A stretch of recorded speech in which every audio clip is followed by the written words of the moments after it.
merong isang babae, sabihin na natin umalembo. Kasi mas madaling maintindihan yun. Noong panahon ng lola ko, ang tawag alembo. Ibig sabihin, nag-flirt. Ano ba yung flirt? Ang termino, merong umalembo, nagkagusto sa lalaki, etc. Nabuntis. Ang Diyos ba may gusto nun? Mabuntis ka, dalaga ka. Hindi naman gusto ng Diyos yun, nabubuntis ang dalaga O kaya yung tatay niya, pinagsamantalahan yung anak. Gusto ba ng Diyos yun? Bawal nga ng Diyos yun Ayaw ng Diyos nun. Pakinggan mo sa isang talata ng Levitico, ganito ang ating mababasa. Huwag lalapit ang sino man sa inyo sa kanino man sa kanyang kamag-anak na malapit upang ilitaw ang kanyang kahubaran. Ako ang Panginoon.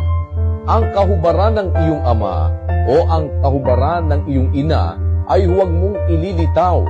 Sa iyong ina, huwag mong ililitaw ang kahubaran niya.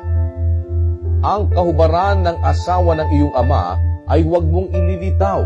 Yaon nga'y kahubaran ng iyong ama.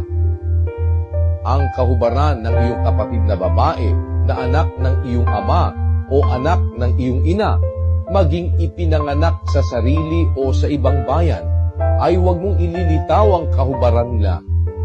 Ang kahubaran ng anak na babae ng iyong anak na lalaki o ng anak na babae ng iyong anak na babae, ay huwag mong ililitaw ang kahubaran nila, sapagkat ang kahubaran nila ay kahubaran mo rin.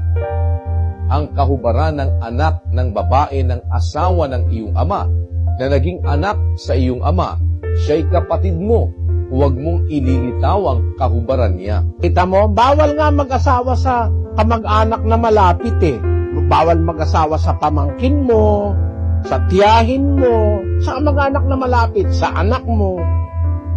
Merong magulang, nirape yung anak niya. Gusto ba ng Diyos yun? Bawal nga ng Diyos yun kapatid. Kaya sa tanong mo, yung bang mga hindi magandang pangyayari sa buhay, itinakda ba? O sadyang ipinahintulot ng Diyos? Hindi nga gusto ng Diyos yun.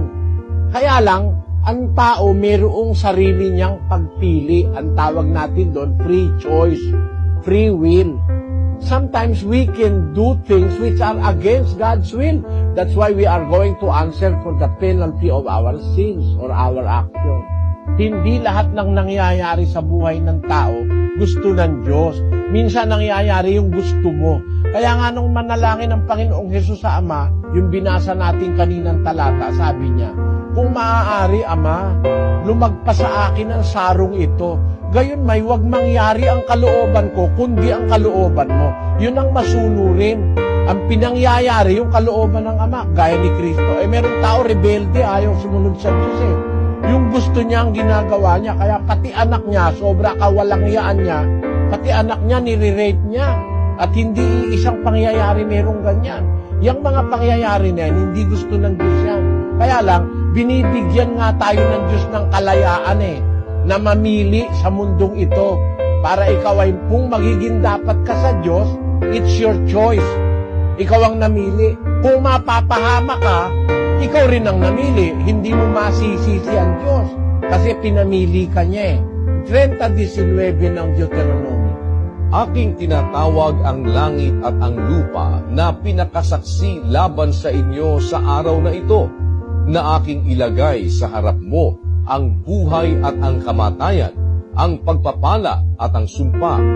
Kaya't piliin mo ang buhay upang ikaw ay mabuhay, ikaw at ang iyong binhi. Pati mo, dalawang nilagay niya buhay, kamatayan, pagpapala, sumpa.